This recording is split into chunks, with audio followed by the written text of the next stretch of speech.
Amém. Podem se assentar um instante. A gente acabou de cantar e declarar a nossa certeza a respeito do infinito amor do Pai. A fé é para nos dar dimensão de eternidade. O nosso tentador transformou nossa convicção de eternidade em expectativa de tempo. Deus colocou o tempo na nossa vida para a gente ter ritmo de aprendizado da eternidade. Então, as estações, o nascer do sol, a lua, as estrelas, a semente, é para que a gente visse que as coisas, elas são mantidas por Deus, os ciclos. Você planta a semente, ela cresce, a chuva cai, ela se desenvolve, você colhe, dentro do fruto tem outra semente, o ciclo vai, aquilo que você achou que estava morto, vem a ressurreição, porque se não morrer não ressuscita. Isso tudo era para que eu olhasse e aprendesse. Então é assim que a eternidade funciona. E aí você não teria medo de futuro, porque você aprendeu o processo. O diabo tirou os nossos olhos do processo, da pedagogia do eterno, e fez a gente ter medo de futuro, porque tem desapontamento de passado. Nós não estamos aqui para compensar nosso desapontamento de passado e nem para satisfazer nossas ansiedades de futuro. Glória a Deus, Larissa. Nós vamos dar testemunho da eternidade da Larissa hoje, com todo mundo que veio preparado para esse momento. Pode vir todo mundo. Para honrar todo mundo que veio bonito, arrumadinho, becado, família toda. Vem para cá, porque a Larissa escolheu esse dia para se apresentar diante de todos nós em batismo. Amém? Graças a Deus. A bacia está ali. Alguém pega lá para a gente, por favor? Pega lá, Gabriel. Pega lá, por favor. Põe aqui. Todo mundo.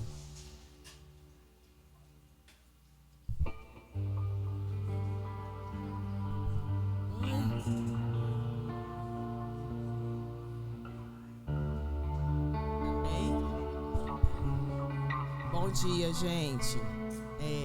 Às vezes eu posso me emocionar porque realmente é um dia de muita alegria no meu coração. Primeiramente, de estar nesse lugar. Há 15 anos eu já frequento a Sal da Terra. E no dia 17 de março eu fui tocada pelo Espírito Santo. E nesse momento eu senti a necessidade de mudar as minhas atitudes, a minha direção de vida. Principalmente com meu companheiro, Cláudio. E hoje eu estou recebendo a minha filha, duas filhas que moram em Palmas, meu pai, minha esposa, a minha irmã também. Vieram todos me prestigiar. Um casal de amigos, Lígia e Igor. O Luciano e o Cláudio também, muito obrigada pela presença de vocês. E a você, Paulo Júnior, por estar aqui, celebrando esse momento tão especial para mim, tá? Obrigada.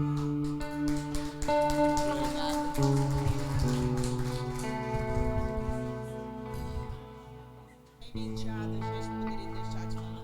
Vou buscar meus netos também. Vou lá buscar os netos. Muito bom, né, velho? É muita honra.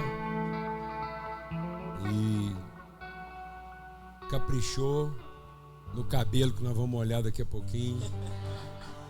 Mostrou que você não tem medo. Lindo, né? Olha aí.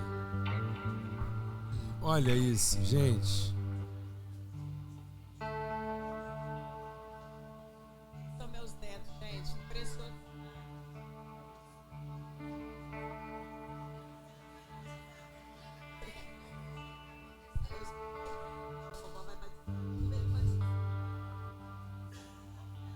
Ele vai ajudar também, vai participar. Você me ajuda a colocar água na cabeça da vovó? Ajuda, claro. Amados, o grande equívoco do batismo, muitas pessoas não percebem a pedagogia do batismo, porque acha que batismo é para Deus receber o que é nosso. O batismo é para a gente tornar patente que nós estamos assumindo a responsabilidade do que Ele nos entregou. Então esse é o testemunho da Larissa, de que ela está perfeitamente iluminada no entendimento de que tudo que está aqui é uma dádiva de Deus, que nós assumimos a responsabilidade. A gente perde tempo em pedir para Deus abençoar o que já veio de fábrica abençoado. As pessoas estão vivendo perdidas porque elas estão buscando o que falta, em vez de buscar direção do que já tem. Quando você não percebe o que Deus já te deu, você fica desorientado, passando a viver pelo que te falta. E na sua desorientação, você está sempre pedindo mais para Deus, em vez de você parar e falar: Deus, espera lá, o Senhor já me deu tudo, então eu não preciso te pedir nada que me falte. Eu só preciso de orientação para dar direção própria ao que o Senhor já me deu. Glória a Deus. E é isso que o batismo representa, Larissa. E nós estamos de forma consciente assumindo o testemunho de que nós encontramos a orientação de Deus para tudo aquilo que Ele já tinha te dado. Amém? Por isso a palavra que Deus colocou no meu coração a respeito da sua vida é um nome: perseverança. Deus te fez uma mulher para ser luz entre nós de perseverança. Muitas pessoas já tentaram fazer você olhar para trás. Mas o que te trouxe até aqui é que você se recusou a olhar para trás e insistiu em olhar para o que está diante. Deus não tem prazer nos que retrocedem. Esquecendo.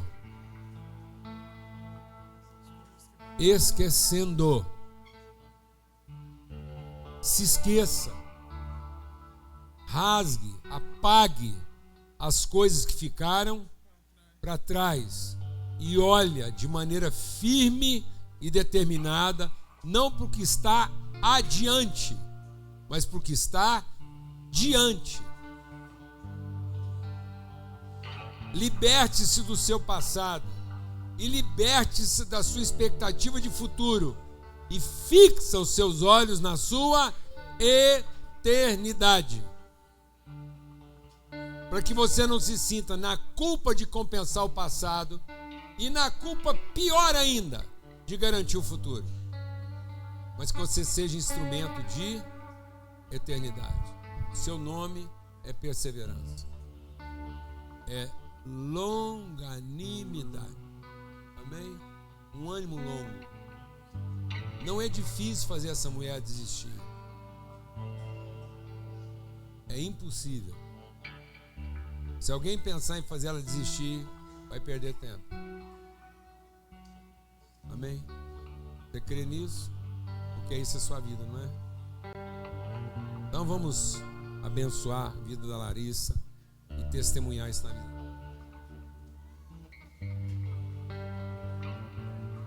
Pronto. Nada melhor. O pai, neto, todo mundo. Vamos mandar água aqui, tá bom?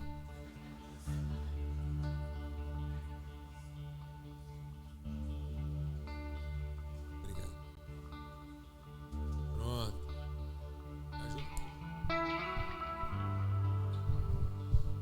Ajuda também. Vem cá. Mão na cabeça, vovó, tá bom? É gelada. Mas aqui adulto é com água gelada. A água morna é só para criança. Larissa, nós te batizamos em nome do Pai, Filho e do Espírito Santo. Seu nome é perseverança.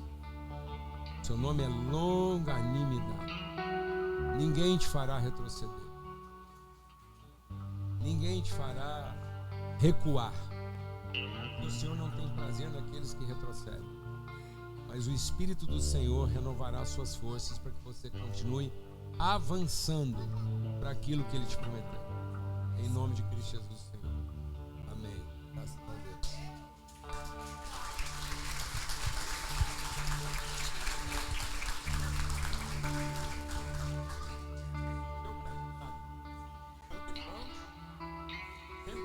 ajudar, você vem.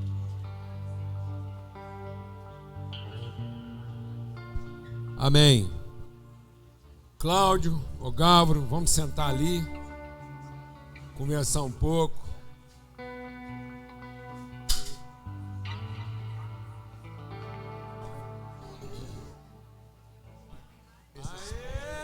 Olha aqui, ó. Olha o parteiro aqui, ó. Foi o Marquinhos. 12 anos de idade. Dr. Marcos é meu médico querido desde 12 anos. Um prazer ter você aqui, Dr. Marcos. Coisa boa, a alegria que tá. Pensa demais. Bom demais. É isso aí. Família.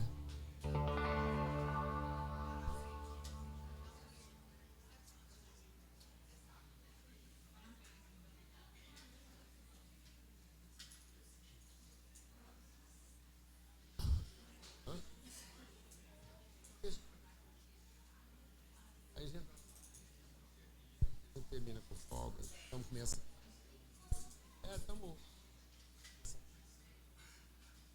Irmãos, muito bom a gente ter esse lugar aqui de edificação, de conversa, de mesa. E o que tem sido maravilhoso?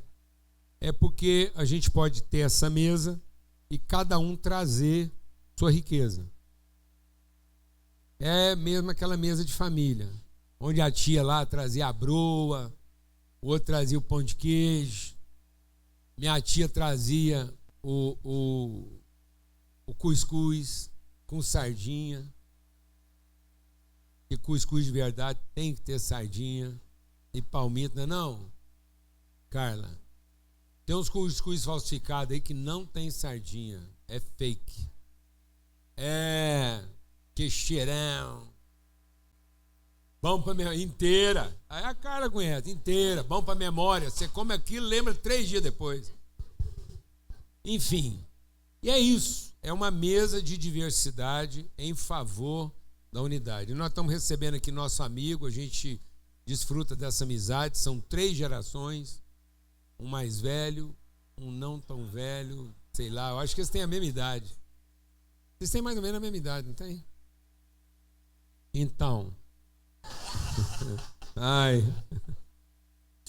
enfim, e o esforço do Ogalvo estar aqui é porque ele está trazendo um conteúdo que Deus colocou no coração dele, o livro Wake Up. E esse livro é baseado numa obra de arte cinematográfica revolucionária, que é a série lá, Matrix, né? Quadrilogia, né? Acho que é isso que a gente fala. E são 4 filmes, assisti todos. Tenho lá guardados os DVDs, porque é uma obra de arte recorrente. Eu acho que a gente tem que ir lá e olhar para aquilo mais de uma vez. Uma mensagem fantástica. O Ogal vai falar e entregar esse conteúdo, compartilhar. Em cima disso a gente vai aprofundar nossa conversa aí. Seja bem-vindo. Obrigado. Bom dia. A graça e a paz do Senhor sejam sobre sua vida, amém? Fala para quem está do seu lado, Shalom. Shalom é muito mais do que paz, né? Shalom é a amplitude da palavra, do significado é muito mais profundo. Bom, para quem não me conhece, sou o Gálvaro, casado com a psicóloga e pastora mais bonita. Fica de pé aí, amor.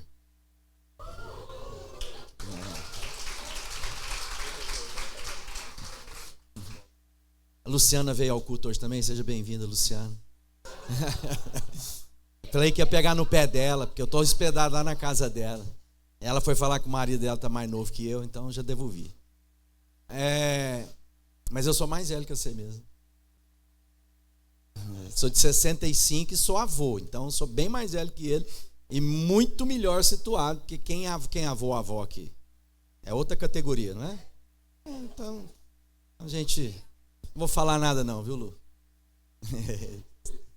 E nós somos pastores ali em Uberlândia, né? E a gente tem o privilégio de estar aqui mais uma vez, apresentando mais uma das obras aí que Deus nos levou a refletir e colocar isso num livro. O objetivo do livro é, às vezes, chegar mais longe do que a gente pode estar, né? Então é um esforço aí para entregar algo que Deus colocou no coração, uma reflexão. E a primeira pergunta que muitos fazem quando a gente vai apresentar uma nova obra é qual é o objetivo dela. O que a gente quer compartilhar? Qualquer livro escrito, o autor, qualquer peça musical, tem que ter um fim, ou seja, qual é o objetivo, qual é o propósito, de onde surgiu aquilo, por que essa reflexão. Primeira coisa é porque todo mundo gosta de uma boa história, né? Estamos ouvindo aqui a história do cuscuz. Deixar o Paulo, a gente vai ficar a tarde inteira falando de cuscuz, porque ele tem boas histórias a respeito de cuscuz. E na nossa jornada de vida, todo mundo aqui vai se lembrar. Eu coloco aqui no livro que eu sou da época que havia umas vitrolas pequenas, portáteis, que se abria, já era o alto-falante, e a gente tinha os disquinhos de histórias colorido, transparente. Então eu colocava aqui lá, nós somos 4 irmãos, e eu lembro, até hoje eu sou capaz de lembrar da voz do narrador, falando: o sapo não vai para o céu, né? Ele mora na lagoa, não vai para o céu. De muitas coisas que a gente aprendeu, não lava os pés. E aí a gente tem boas histórias, não precisam de grandes tecnologias para serem contadas. Você é capaz de sentar à beira de uma fogueira e lembrar das histórias do seu avô, da sua avó. E isso entrou na sua vida, isso faz parte de quem você é. Então, quando a gente olha para as histórias contadas, elas sempre tinham uma moral. Não era isso? Qual a moral da história? A moral da história era o objetivo de quem a escrevia. Então, eram fábulas, lendas, até hoje. Essas ficaram cada vez mais sofisticadas na sua maneira de contar. Então, hoje, com a tecnologia que essa geração desfruta, ela tem uma imersão na história que as outras gerações não puderam experimentar. É uma imersão tão profunda nos dias de hoje que se confunde a vida supostamente real com a vida do conto de fada ou da ilusão. Os personagens, né? Não sei se você conhece a questão do metaverso. Metaverso tem uma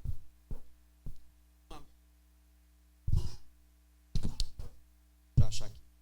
Tem uma frase que é um conceito do que é metaverso. Metaverso é como se fosse uma segunda vida dentro do ambiente virtual. Isso para nós que não somos da geração digital. Mas para quem nasceu há 15, 20 anos atrás, ou seja, não há diferença entre a história ou a vida virtual com aquilo que a gente chama de vida analógica. Ou seja, é uma vida só. Para nós a gente faz uma fronteira. Ó, eu tenho a minha vida aqui e tenho a internet. É um personagem na internet, tem a minha vida. E o metaverso vem para se propor em que as pessoas têm. Eu não sei se você sabe, o metaverso hoje movimenta bilhões de dólares. Aquilo que era brincadeira de criança nos gamers se torna uma coisa mundial porque virou comércio. As pessoas estão comprando obras de artes, roupas, bolsas, terrenos, carros e iates para o seu personagem no mundo digital.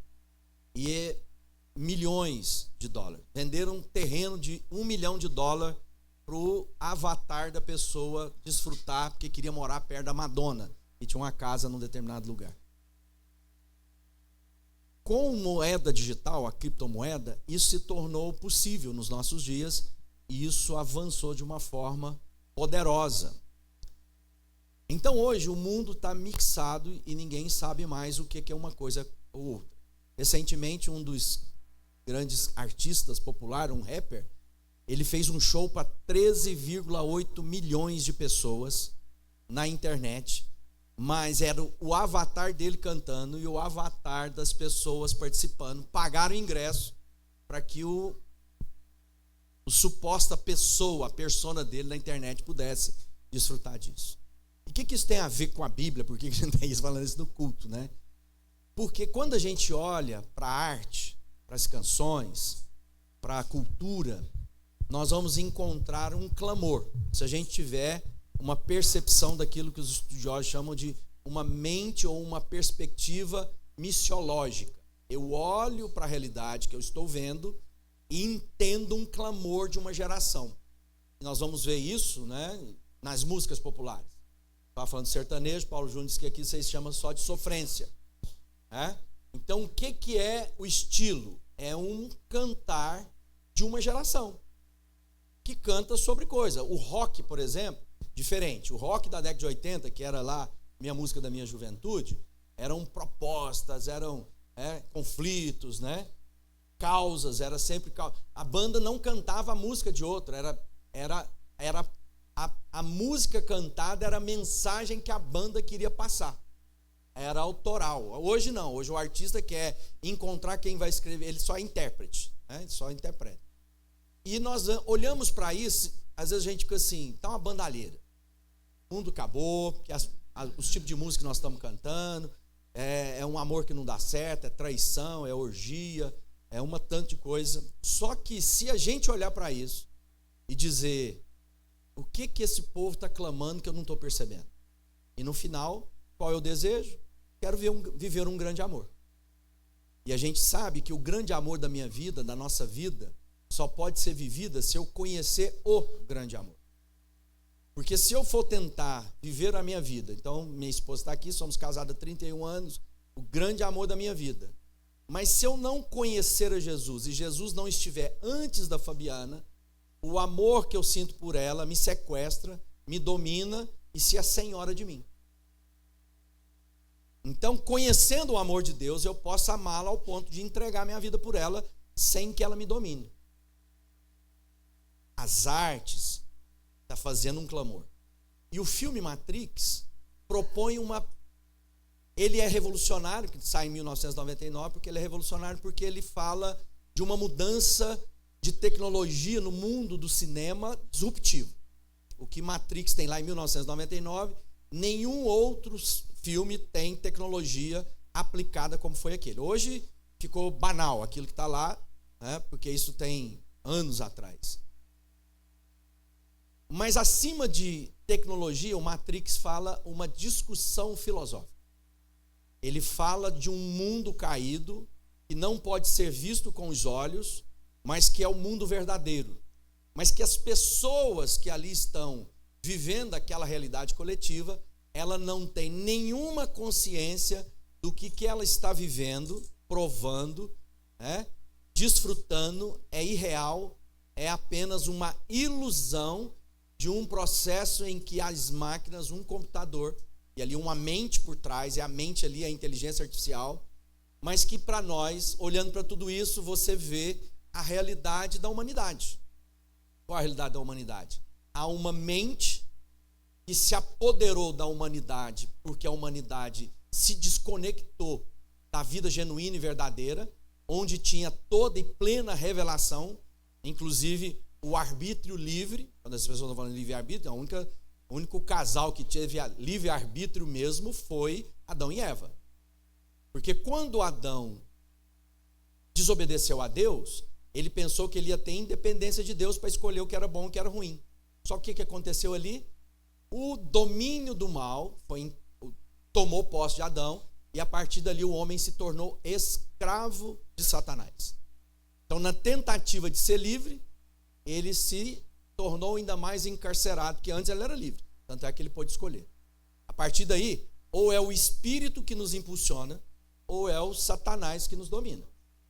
É a nossa carne, né? E a carne, quando Paulo está falando, lá em Gálatas ele está falando sobre a vontade da carne, ou a obra da carne. E aí a gente vê todas as coisas que desagradam a Deus ali, mas ele fala do fruto do Espírito da nossa vida. E o Matrix começa a falar, alguns dizem que é uma parábola pós-moderna. Jesus conversou e ensinou sobre o reino de Deus falando em parábolas. Aliás, quando ele vai definir, acho que é Mateus 13, que tem várias referências, né, sobre o reino de Deus, ele não fala, o reino de Deus é isso. Ele começa a contar a história. O reino de Deus é sobre isso, sobre aquilo. E ele vai contando várias histórias para que a gente tenha uma noção mais ampla do que é o reino de Deus. É um homem que semeia, é desobediência, é como pegar peixes e depois separar os bons dos ruins. Deus vai contando para nós. E o livro Matrix provoca um pensamento para nós. A minha vida é real ou ela é ilusória?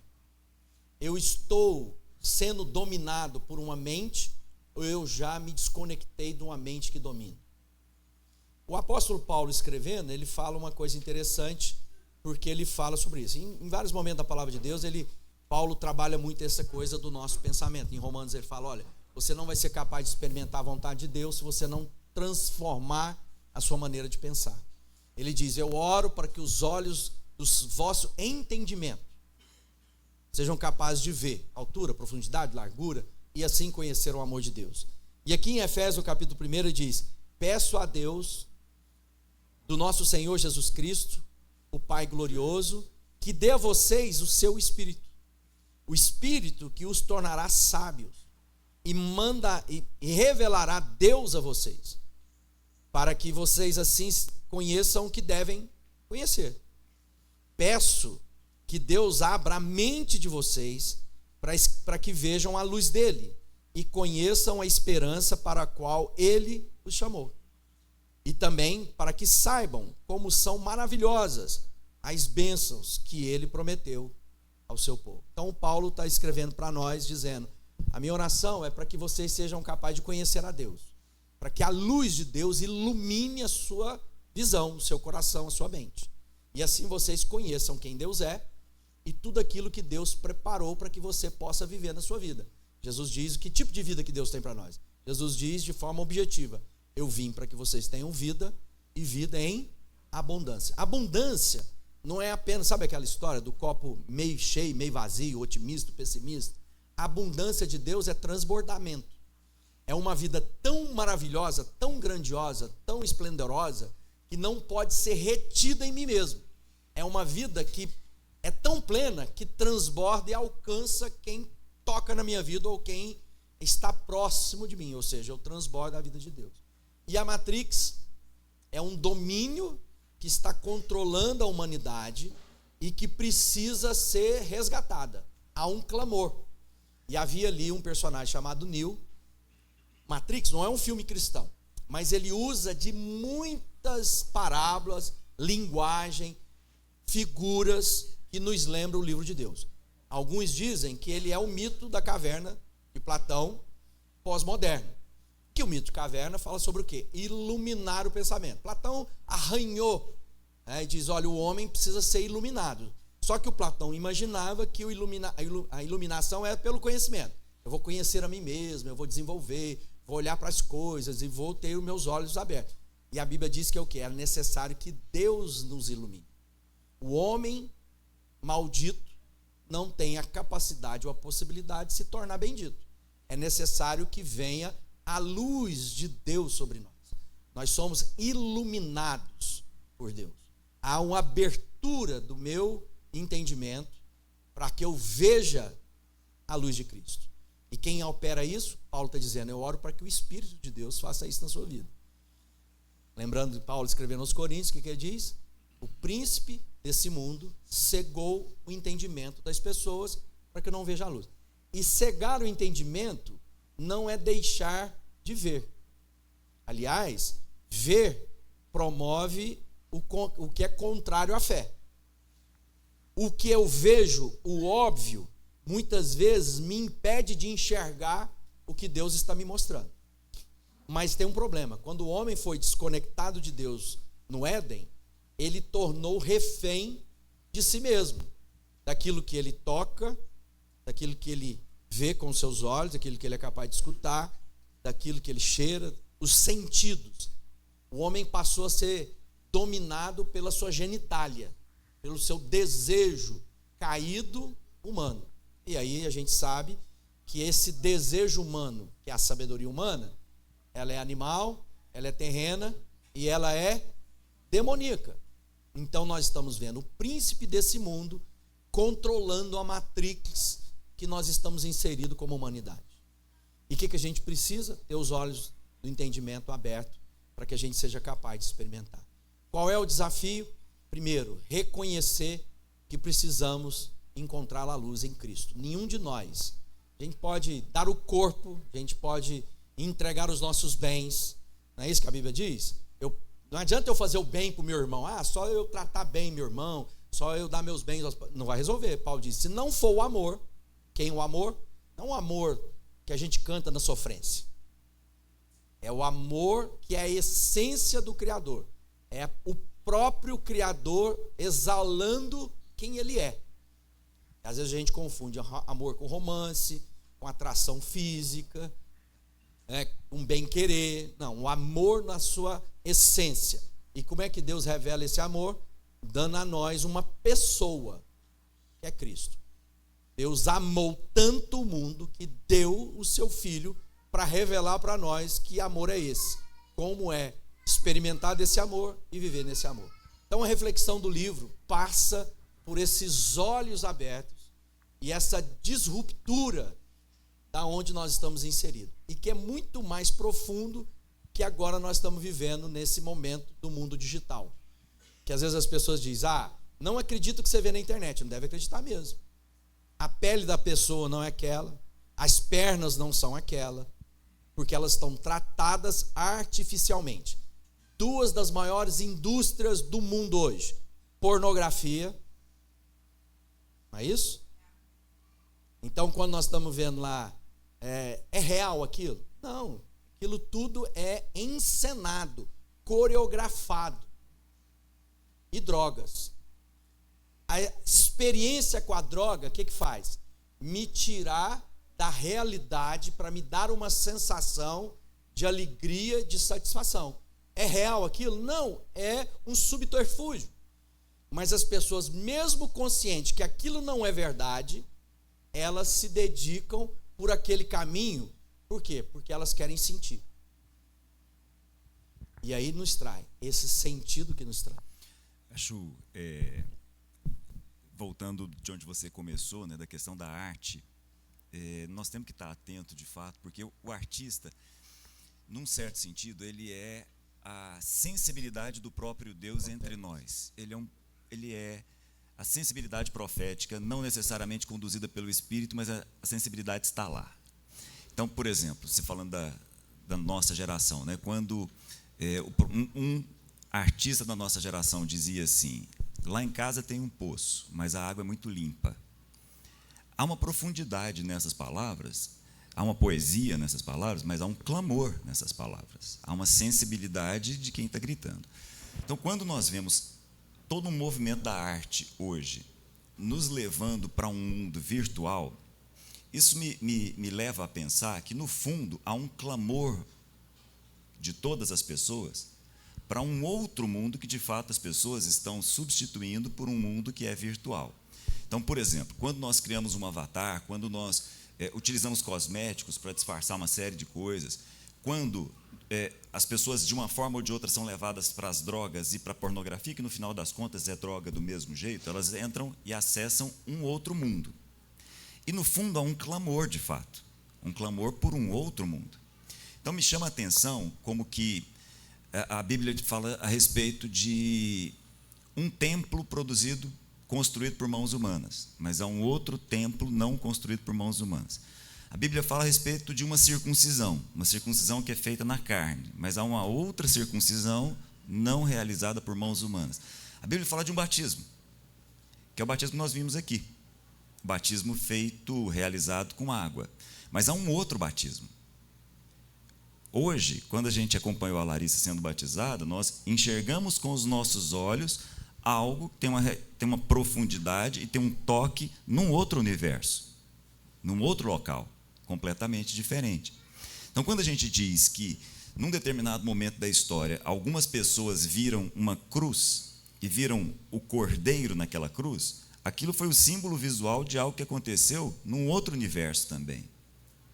Então, há um clamor por duas realidades, porque todos nós aqui somos seres que tocam o visual, o temporário, mas todos nós aqui temos carência, todos nós aqui compartilhamos a eternidade dentro de cada um de nós. E por isso, todos nós, de uma certa forma, assim como a arte está mostrando para a gente, também clamamos por um outro mundo, um mundo que os nossos olhos não estão tocando.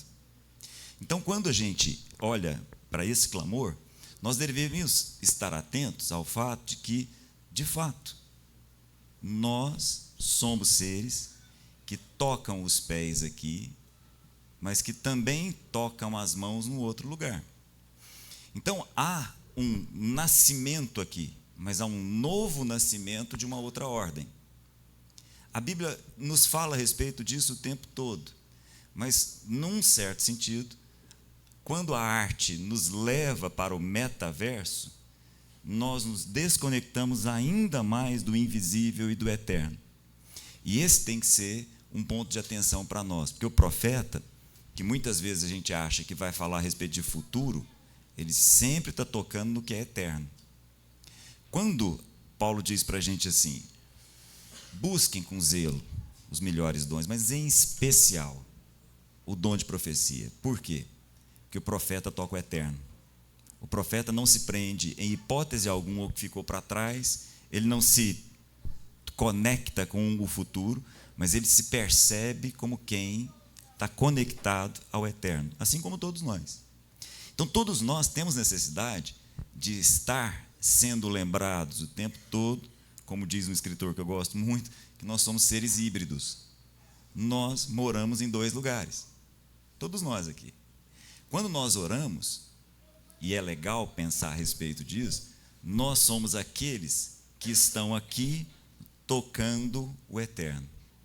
E aí nós temos a chance, de maneira muito profunda, de não nos prendermos ao que ficou e nem de forma ansiosa com o que virá a ser, mas estarmos todos conectados no que de fato não muda. E é sempre bom lembrar, o visível, o que nós vemos, veio do invisível e não o contrário.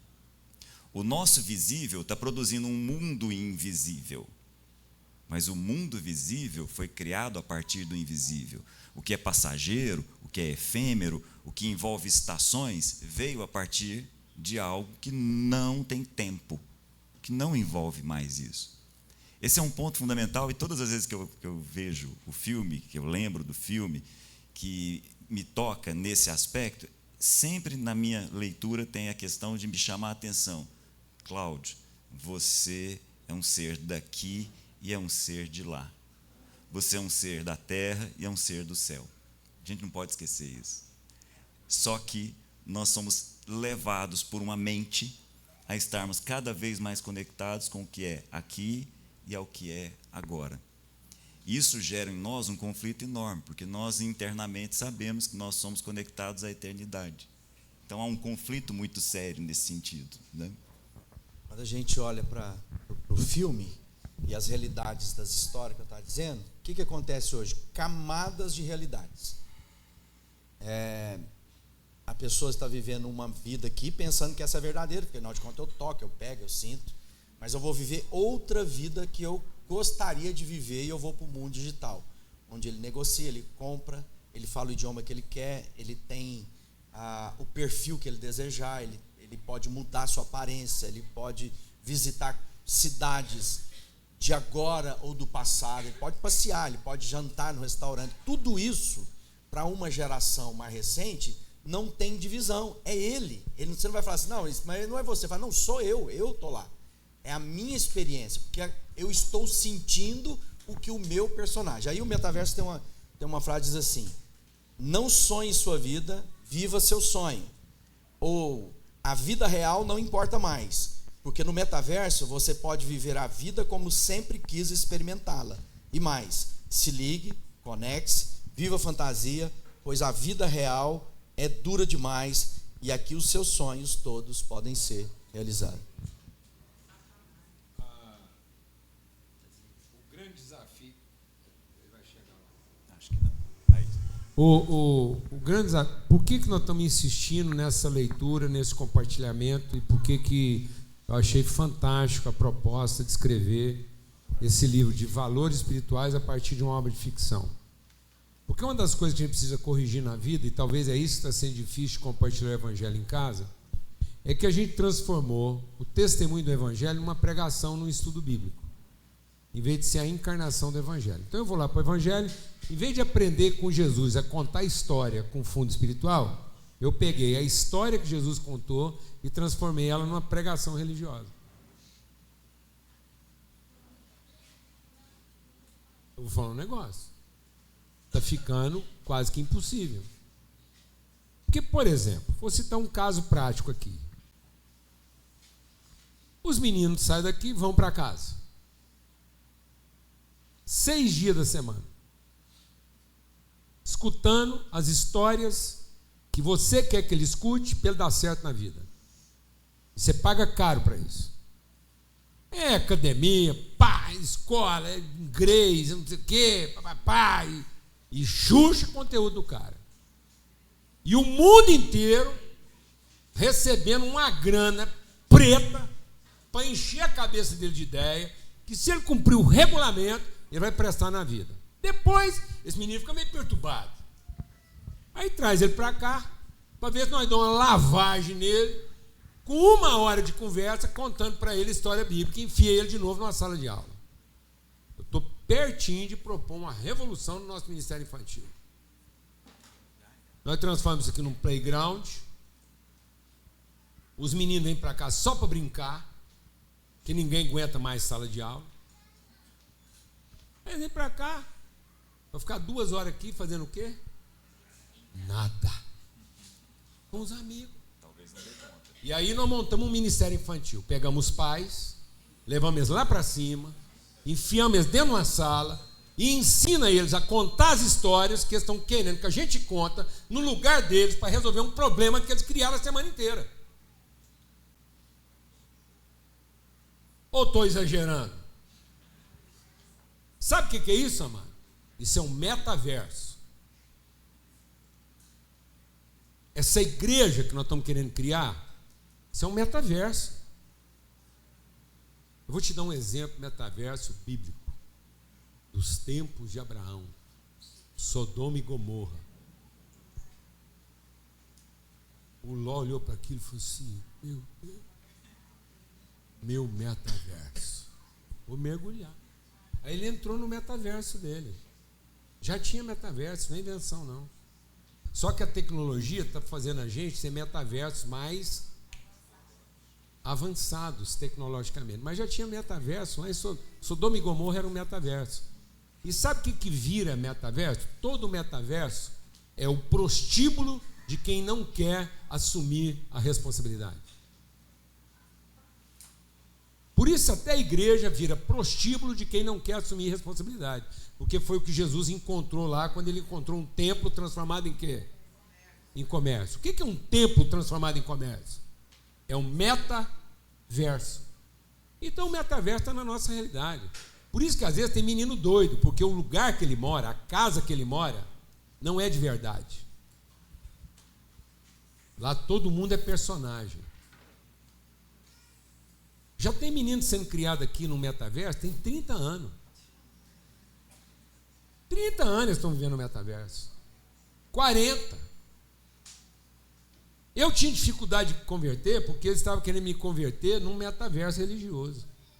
Sabe quantos anos é isso? 50. Então isso é um conceito antigo na humanidade, que Deus criou a cidade dele para ser um lugar de família, e o capeta foi lá e apresentou uma coisa que tem cara de família. Tem pai, tem mãe, tem cozinha, tem almoço, tem cama para dormir, tem música tocando. Só que esse lugar chama prostíbulo. São os mesmos elementos que uma casa tem, só que a natureza é diferente. Porque um tem motivação comercial para todo mundo se dar bem naquilo que deseja, e o outro tem compromisso de responsabilidade um com o outro naquilo que é o propósito. Amém, irmãos? Amém. É isso. Deu um trabalhão tirar o Ló do metaverso dele. E sabe qual foi a característica principal do Ló? Quando o anjo foi lá tirar ele do metaverso, é que a cidade se revoltou. E a cidade, quando ficou sabendo que tinha anjo na casa de Ló, foi lá fazer sexo com os anjos. E o Ló, religiosamente, pensando que se o povo fizesse sexo com os anjos, a reputação dele estava perdida como hospedeiro dos anjos. Sabe o que o Ló propôs? Façam sexo com as minhas filhas, para eu salvar os anjos. Tem muita gente entregando seus filhos para a promiscuidade dos seus metaversos, Porque estão tentando salvar o Salvador. Vamos dormir com esse barulho, mano. Amém? Então essa história é forte. Porque quando você vai assistir Matrix, é como se todo mundo tivesse uma mangueira ligada na nuca, sugando toda a sua energia vital para alimentar uma coisa que só estratifica, não agrega. Por isso que toda cidade do mundo vai chamar Babilônia. É um lugar que funciona igual sempre funcionou, desde o começo. Só que todo mundo está cada dia mais ocupado em se salvar e não em cumprir um propósito em favor do outro. Onde não tem mais família. Não tem família. Só tem ente humano tentando sobreviver a qualquer custo. Aí todo mundo virou uma personagem. Ninguém sabe que é o real do outro. Porque aí, quando o papai e mamãe contam uma historinha da Bíblia, é um avatar lendo a Bíblia para aquele menino. É um avatar lendo a Bíblia para aquele menino. Tem pregador que hoje vai para o púlpito da igreja, ele é um avatar. Porque ele tem outra vida. Mas ele é um bom contador de história. Ele lê a Bíblia para o menino, pensando que a leitura da Bíblia vai salvar o menino. E não a referência dele como ser humano, como pessoa compromissada. Ele atribuiu valor à letra, e a letra mata. De modo que Deus não quer que você seja o melhor intérprete. Sabe o que é um show? Um show é um metaverso de avatares, onde você paga a tradução daquilo que você interpreta nas suas carências, para que outro interprete a satisfação delas. Todo mundo avatar, porque num prostíbulo tudo é avatar. Tem cara de mãe, tem jeitão de pai, ejacula como pai, engravida como mãe, amamenta como filho, trabalha como servo, mas é tudo pago para satisfazer carência. Um vampirizando o outro. Tudo personagem. Quem dorme com um barulho desse? Tudo interpretando um papel, mas ninguém traduzindo a verdade. Deus não quer que você seja um bom intérprete de empresário, um bom intérprete de pai, um bom intérprete de mãe, muito menos bom intérprete de filho, muito menos bom intérprete de crente. Ele nos chamou para ser a fiel tradução da verdade. Então, se eu não traduzo a verdade, não adianta a interpretação do que eu entendi. Não seja a melhor interpretação do que você entendeu, mas seja a fiel tradução do que você conheceu. Senão é tudo metaverso e todos avatares, intérpretes daquilo que entenderam, sem nenhuma tradução fiel daquilo que conheceu. Deus não chamou a gente para produzir interpretações bem feitas do que a gente entendeu. Deus nos gerou para ser uma tradução fiel do que Ele quis dar a conhecer. De modo que quando eu estou traduzindo isso, eu estou traduzindo o conhecimento de como eu sou conhecido, e não aquilo que eu mesmo entendi a respeito de mim mesmo. Joga no lixo o que você entendeu a respeito de si e se dedique a conhecer você como você foi conhecido desde a eternidade. Tenha compromisso com a forma como Deus te conheceu e quer que você se conheça como fiel tradução disso. Mas não gasta mais um minuto sendo intérprete daquilo que você entendeu, porque muito provavelmente foi mal entendido. É interessante falar sobre isso porque, tá vendo? Porque muita gente está pensando que o ilusório é o personagem da internet. E não se apercebeu que aquele da internet é outra camada ilusório da ilusão de vida que ele vive. Entende isso? Aí eu penso, não, então se eu desconectar da internet eu vou viver a vida real. Não, a internet é uma ferramenta do avatar que você é na vida, que são as máscaras que está na vida da humanidade desde quando? Desde o Éden, quando o homem peca e cria para si roupas para se cobrir da vergonha. Então boa parte das pessoas não percebe isso não é uma coisa individual. É uma realidade coletiva. Foi o Avatar. O Avatar. Porque ele foi lá e se cobriu com as folhas de figueira. A gente falou isso um pouquinho na live. É interessante que Deus, para resgatar a identidade, ou pelo menos para mostrar aquilo que era o real, que é o que o Cláudio falou mais cedo, eu olho para a cruz, eu olho, e o que é aquilo? Olha, minha visão, meus olhos enxergam uma coisa que é do eterno, e que é temporal para mim entender o eterno. O que foi a primeira coisa que Deus fez para tirar o homem dessa matrix? Que agora estava sob o domínio da serpente. É isso que o homem recebeu a autoridade e entregou voluntariamente para a serpente. Então Deus, para resgatar, ele precisava ser o caminho do homem. Por isso que Deus precisou se tornar homem, para viver entre os homens, para resgatar aquilo que havia se perdido. Ele nos despiu da nossa fantasia para revelar a glória dele como um homem nu. E interessante. Na cruz, Jesus não é uma personagem. Não. É a própria encarnação da humanidade nua, de quem a gente não deveria ter vergonha. Ninguém deveria ter vergonha nem da sua própria nudez, nem da nudez do outro. Porque a primeira coisa que o pecado produziu foi a obrigação de uma fantasia e a interpretação de uma personagem. E o que foi que Deus colocou lá, ao invés de folha de figueira? Foi a primeira vez que viu morte, quando ele mata o cordeiro e cobre Adão com a pele de cordeiro. Então era necessário, para que a vergonha fosse coberta, pecado fosse perdoado, a morte do cordeiro.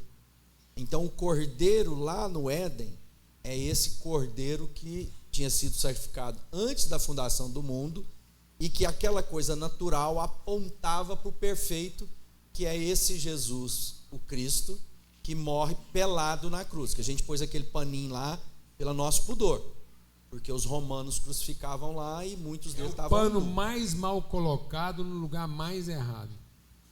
Então o que a gente tem que olhar para agora? E aí, voltando um pouquinho para esse mundo que nós estamos vivendo, é um coletivo. E lá no Matrix, como o João disse, são plugs que colocava a pessoa, ela estava conectada ao sistema. Uma vez conectada ao sistema, ela vivia uma realidade elaborada que satisfazia. Tanto é que um deles, o Cyprus, um dos personagens lá, ele quer voltar para a Matrix. Que quando ele olha para o mundo e fala, poxa vida, agora eu vou trabalhar, é isso aqui o mundo? Não, eu prefiro voltar. E ele fala uma frase interessante, ele fala assim, sabe aquele filé? E aí mostra ele comendo filé, que eu ponho na boca. Eu sei hoje que aquilo é mentira, mas eu sinto que é bom. E aonde o homem está sendo sequestrado? Nos seus sentidos. Aonde ele está abrindo mão daquilo que é bom, que é puro, que é verdadeiro. Porque eu estou sentindo, é gostoso. Então, eu quero o que é estético, bonito, eu quero o que é bem visto para as pessoas, e a rede social está traduzindo isso. E para a gente ter uma ideia do sistema que domina a humanidade, para quem conhece um pouquinho, além dos aplicativos que você baixa, todo você fala, não, eu gosto mais desse aplicativo porque ele é de graça. Não existe aplicativo de graça. A mercadoria é você. Uma vez que você conecta e coloca lá, aceito, ele pegou seus dados, ele vai pegar seus hábitos, ele vai fazer leitura e vai te vender ao mercado como escravo. Ele vai dizer, esse escravo aqui compra sapato. Esse escravo aqui consome camisa. Dessa cor, desse tamanho. E aí, talvez você lá no seu Instagram já pegou várias vezes, porque que chega, às vezes fala, queria comprar uma faca. De repente começa a aparecer facas para você comprar. Nem pesquisei na internet. Então você é o produto. E o que nós estamos vendo? Um sistema de escravidão, de um domínio que escraviza pessoas que pensam que estão desfrutando a sua vida, que estão vivendo a sua vida. E eles são escravos. Aí ele vai para a internet e diz, não, lá é virtual. Mas na verdade aquilo já é uma camada da camada. É o pet do pet, sabe da história lá em casa? Vou te contar a história lá em casa. Na pandemia, em casa não tinha cachorro. Aí a minha filha mais velha, pai, gente aqui, deixa eu ganhar, comprou um cachorrinho, uma cadelinha. Chegou a Amora lá em casa. Aí a Amora virou coqueluche, a minha filha mais nova, ficou com essa, se afeiçoou, e aí veio a segunda leva da pandemia, 2020, 2021. Aí ela falou assim, a Amora está muito sozinha, nós precisamos arrumar um pet para pet. Então lá em casa nós temos a pet e a pet da pet. Tanto é que a minha filha vai casar agora e está lá um drama, porque uma é de uma filha, a outra da outra. E elas estão chegando à conclusão que a pet não vai ficar sem a pet dela. Então, quando ela mudar, ela tem que levar as duas pets. Vocês já comeram torta de amora? Não, suco de amora, é uma delícia. Se vocês quiserem, eu vou lá e faço. Torta de amora, viu? E tem muita gente chamando Suco cachorro de família. Cachorro não é família. Cachorro é pet, é bicho. E tem muita gente chamando de vovozinha, mamãezinha e tal. E a Bíblia lá atrás, ninguém vai me convidar para pregar aqui mais, mas tudo bem. Mas muita gente, lembra lá de Adão? Olha só as tramas do inferno. Quando Deus criou a Eva, antes disso, Deus virou para Adão, Adão estava lá e não havia quem lhe correspondia. Então você não vai matar suas carências no bicho. É gente. E esse é o desafio, porque o gente você tem que relacionar e não é apenas da comida para ele gostar de você. Apesar que o sistema hoje é isso. Coma, se divirta, seja quem você quiser. E é interessante que nós estamos vivendo dias desafiadores, né? Quando Platão fala lá, fala assim, olha, é uma caverna, e ele traduz a história do Sócrates, que era o Sócrates teve muito problema com os sofistas, que eram pregadores alugados pelos dominadores do seu dia para fazer narrativa para o povo, para manter o povo no sistema do seu tempo. E o Sócrates começa a falar de um pensamento mais livre. Eles mataram Sócrates porque ele era pensador livre. E Platão depois traduz isso, e a gente conhece a obra de Sócrates por conta de Platão. E ele diz lá sobre o mito da caverna, que ficou muito conhecido, talvez a obra mais conhecida lá, pública, que é as coisas dele lá. E ele fala o seguinte, que era o quê? Um povo que estava escravizado, acorrentado, que tinha visão só para a parede da caverna, e o fundo era onde estava a luz, e as pessoas que passavam na porta projetavam as imagens na parede. Então as pessoas pensavam que a vida era as sombras. E o que a Bíblia diz? Que nós vivemos sombras. Que nossos olhos precisam ser iluminados para que a gente seja capaz de entender uma vida que é tridimensional, mas que não é essa tridimensional dos olhos humanos, né? É que essa dupla cidadania, como você está dizendo, esse toque de duas realidades. E deixa eu te dizer, você nunca vai viver a plenitude da sua temporalidade sendo conduzida para a realidade temporal. Você só vai conseguir viver plenitude de vida se você tiver transcendente na perspectiva do eterno. Uma vez que eu toco o eterno, eu lido com a temporalidade com muito mais intensidade de vida verdadeira e abundante. Porque agora eu não vou ser mais dominado por essas coisas, não tenho medo do futuro, eu não tenho mais que provar nada para ninguém, e nem a obra para conquistar o eterno, eu aprendi que eu não preciso, porque o eterno que me alcançou, e não foi o que eu fiz ou deixei de fazer que me alcança. Já lembra disso? Quando a gente estava lá tentando viver com Deus, fazia, no final do ano vou dar uma caminhonete, estava conversando, fazer uma visita semana lá para um empresário em Uberlândia, e ele diz, não, minha vida era o seguinte, ganhei muito dinheiro, eu sabia que eu tinha de fazer alguma coisa, eu já enchia caminhonete de coisa no Natal, ia lá para um lar, e entregava tudo aquilo ali, aquilo me aliviava. Então ele está tentando. E Deus não fica impressionado com o que fazemos, mas Deus quer saber o porquê e para que fazemos o que fazemos, ou deixamos de fazer o que fazemos. Por isso que ele diz assim, eu não vejo a aparência, mas eu conheço o coração. Então você pode estar fazendo a coisa certa e ser desconhecido de Deus, porque Jesus sentado diz, quem é você? Teu nome fiz isso, teu nome fiz aquilo, e ele diz, eu não te conheço. Por quê? Porque Deus quer saber o que de fato está no seu coração, quem você é, e não o avatar, o personagem, né, que você está criando para viver sua vida. para ter contato com as pessoas, para ser aceito dentro do círculo social que você está, para que você seja aplaudido, para que você seja querido. Deus diz: não me impressiono com a aparência. E a gente é muito impressionado pela aparência, porque nós vivemos, na maior parte do tempo, conduzidos pelos nossos sentidos. Por isso que a Bíblia diz: os olhos do entendimento têm que se abrir, para que a gente seja capaz de ver. Então a reflexão do Matrix passa por isso, para a gente entender as diversas camadas e não ficar no mundo de ilusão. O mundo digital é apenas uma parábola para a gente entender. Não se trata de um livro de tecnologia, se trata de uma história de redenção. E todos nós amamos uma história de redenção.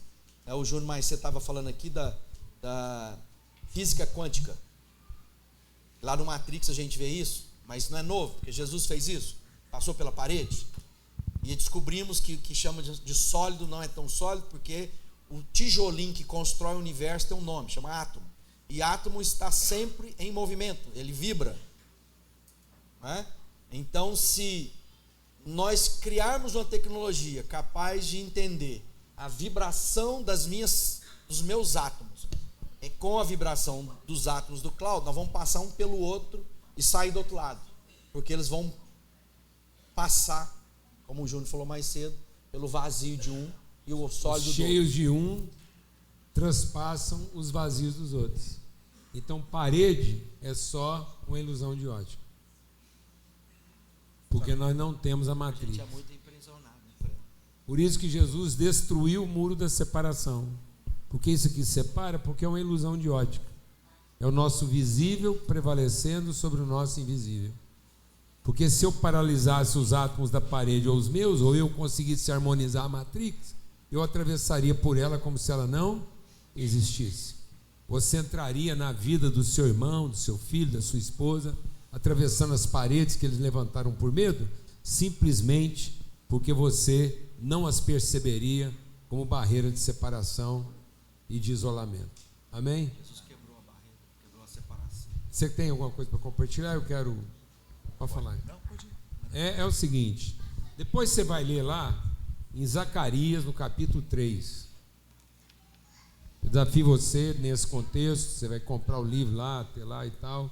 E depois você lê Zacarias capítulo 3. Porque às vezes a gente está pensando que o avatar é o que virá. Avatar é essa figura halógena e real que as pessoas estão criando de si mesmo. E na verdade, o avatar já veio. Somos nós. Muitas vezes você está achando que você é o real, e na verdade, eu e você somos os avatares que nós criamos, porque a gente se distanciou do real. Por isso, quando Deus foi falar lá com o profeta Josué, tinha um acusador, que acusava ele por causa das roupas sujas que ele estava vestindo. E às vezes você pensa que você é de verdade, ou que eu sou de verdade. E na verdade nós somos a pior interpretação de nós mesmos a partir daquilo que a gente entendeu, um avatar. E Deus está querendo devolver você a imagem própria de si mesmo, para que você possa ser a melhor tradução de quem você de fato é. E foi isso que ele fez com Josué. Ô Josué, você está sendo acusado por conta do seu avatar. Então eu vou remover seu avatar e vou esculpir diante de você o seu verdadeiro. E agora, quando você olhar para o seu verdadeiro, você vai deixar de ser a sua personagem. Amém?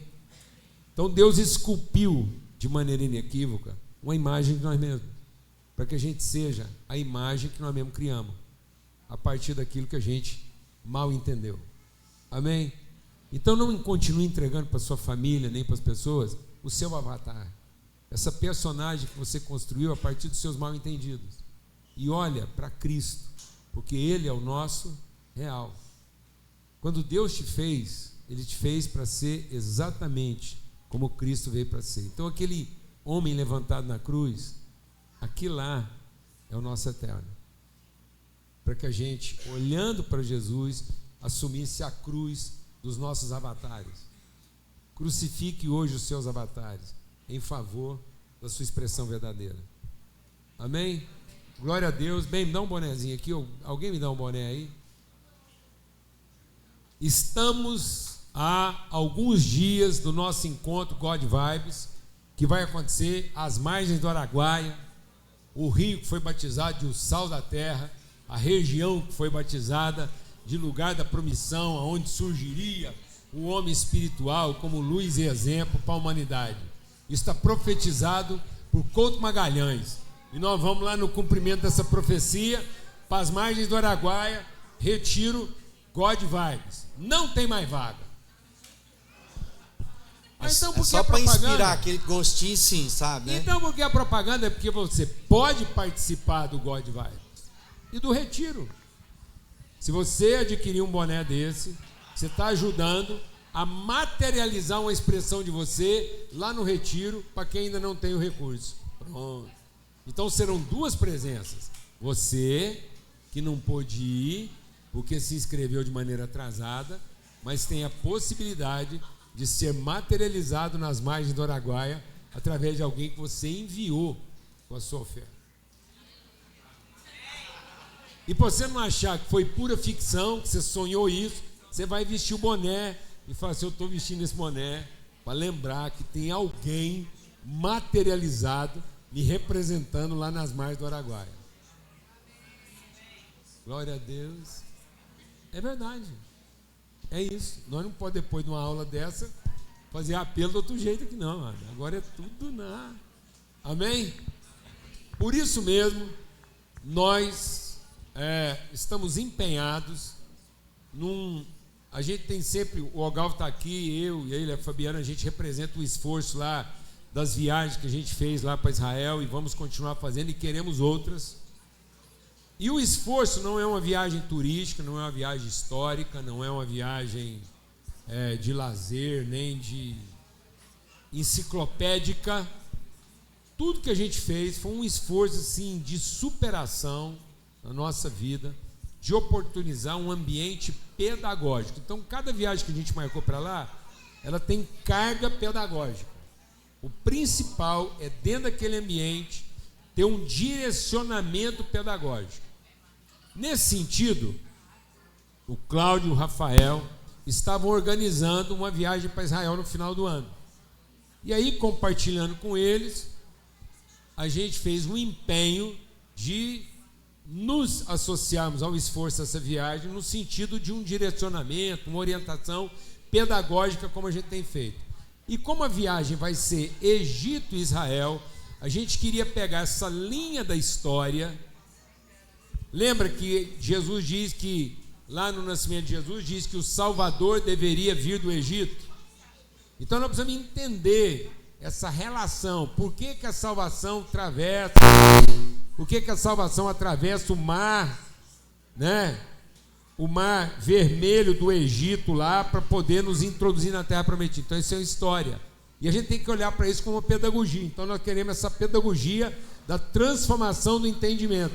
Por isso que essa viagem foi batizada de Caminho da Reconciliação. Reconciliação com o quê? Comigo mesmo, com a minha história, com a minha vocação, com as minhas relações familiares. Por isso essa viagem está tendo um formato um pouco mais restrito, inclusivo, intimista, não está sendo divulgado de maneira irrestrita, e está privilegiando famílias, pais que queiram levar seus filhos, ainda que jovens.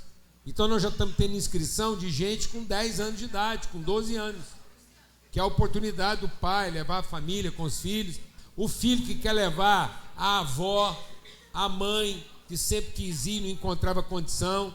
Então está havendo um esforço de uma composição relacional familiar. Aí o ritmo vai ser dosado, a acessibilidade, para contar essa história, que transiciona do pensamento escravo para o pensamento familiar. Então vai ser do Egito para Israel, para quem quer se reconciliar com o pensamento família, o pensamento propósito, e se libertar do pensamento serviço, escravidão. Amém? Rafael está aqui, fica de pé, Rafael, o pessoal te conhecer. Então, se você pensa, conversa com ele, vê plano, tá certo? Por enquanto não está pegando carro, essas coisas não, mas dá prazo você vender o seu e investir numa coisa na família aí, tá bom? Amém, Rafael? Então você conversa com o Rafael, com o Cláudio, e esse esforço aí para a gente levar quanto mais família melhor. Temos que fechar um mínimo de grupo. Até, eu não estou fazendo propaganda de uma viagem, eu não estou aqui vendendo viagem. A gente está fazendo um esforço de uma oportunidade pedagógica. God Vibes está aí. Outra coisa, última segunda-feira do mês. Última segunda-feira do mês, e a última segunda-feira do mês de julho está se aproximando, que dá dia 31. Então a última segunda-feira de julho é dia 31. Os homens daqui estão convocados para uma mesa de homens no Fio do Bigode. É um almoço que vai acontecer lá na Nativas, churrascaria Nativas. Separaram uma área lá exclusiva para os homens. O último almoço tinha mais de 150 homens, quase 200 homens, lá na churrascaria, preço acessível, cardápio completo, estava pagando quanto lá? R$54, pensão completa, lá no Nativas. Encontro maravilhoso, muito testemunho, não vai embaçar, dá para você ir lá e ser intenso.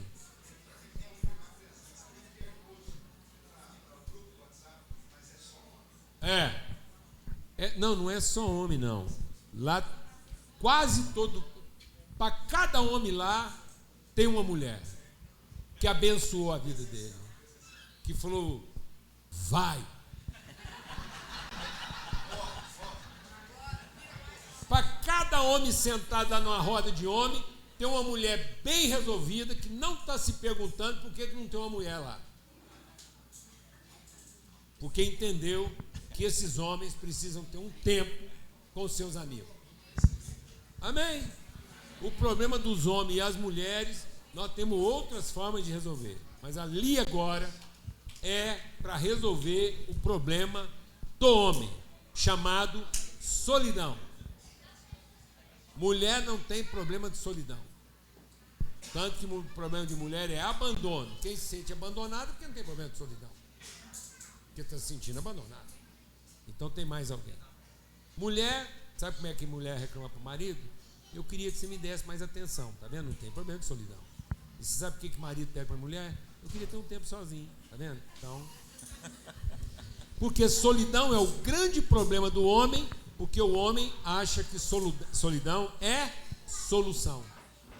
Então nós estamos libertando aqueles homens lá daquilo que um dia eles acharam que era solução, a solidão. Na sequência do almoço lá, última segunda-feira do mês, dia 31, no Fio do Bigode da Nativas, a gente começa, no início de setembro, mais uma jornada Homem ao Máximo. Já tem uma turma formada. Então, se você quer se inscrever, anda logo, porque eu creio que esse ano a gente vai ter problema de vaga, de espaço. 4 de setembro começa mais uma turma. Meu irmão... Deixa eu só lembrar negócio do livro. Há uma figura bem importante aqui. Lá no livro, lá no filme Matrix, a única maneira das pessoas não serem contaminadas pelo sistema era tinha de usar óculos. Às vezes aquele óculos passa meio desapercebido. O óculos era a proteção dos olhos. Muita gente está precisando ter os olhos abertos. E às vezes está olhando para a vida com o olhar errado, com a lente equivocada.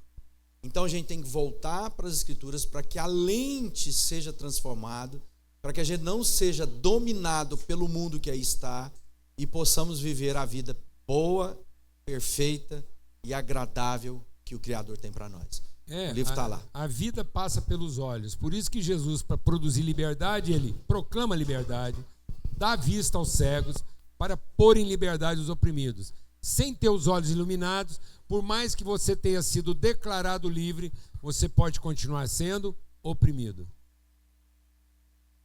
A sua liberdade já foi declarada, mas se os seus olhos não forem iluminados, você vai continuar oprimido, mesmo tendo sido declarado livre. Amém? Que o amor do Pai, a graça do Filho, a comunhão do Espírito seja sobre todos.